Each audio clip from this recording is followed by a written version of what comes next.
So a Bitcoin wallet is a piece of software that you use to communicate with the Bitcoin network. And then you can tell the Bitcoin network when you want to send and receive transactions. Now, the best way to understand a Bitcoin wallet is by comparing it to email.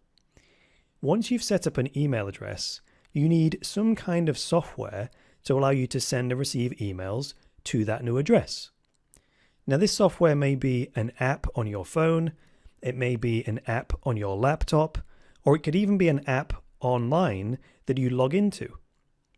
Now, with email, you enter the username and the password for your email address, and you enter that into the app, and that's how the internet knows that it is really you that wants to send and receive emails to that address. Now, of course, you tell everybody the email address, and you have to do that in order for anyone to be able to send you a message. But just because someone knows your email address, that doesn't allow them to send email from that address, does it? If they could, that would be bad, because then they could send emails pretending to be you and cause all kinds of problems. In order to be allowed to send email from a particular email address, you have to know the password. And if someone finds out your email password, then there's nothing stopping them from logging into your email app and then sending messages. And this is very similar to how Bitcoin wallets work. Every Bitcoin account has two elements to it. One of them is called your public address, which is kind of like your email address. And one of them is called your private key, which is like your password. So just like email, you can give anyone your Bitcoin public address, and then anyone, anywhere in the world, can send you some Bitcoin.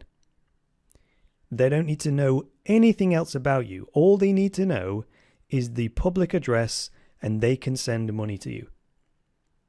Now, your Bitcoin private key, on the other hand, is the one thing that you must protect. It's called your private key for a reason, because you should never reveal this to anybody. Now, if someone gets your email password, that's pretty bad because they can start sending emails from your address, but that's not quite as bad as someone getting your Bitcoin private key, because they can actually then steal all of your Bitcoins by sending them somewhere else. And just like email, once a Bitcoin transaction has been sent, it's a one-way trip. The only way to get it back would be for that person to send it back to you voluntarily.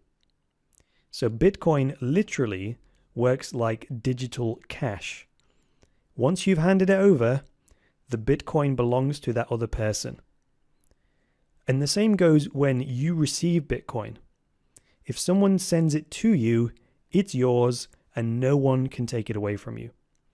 The only way they could do that is if they knew your private key, and of course, now you know never or reveal it to anyone.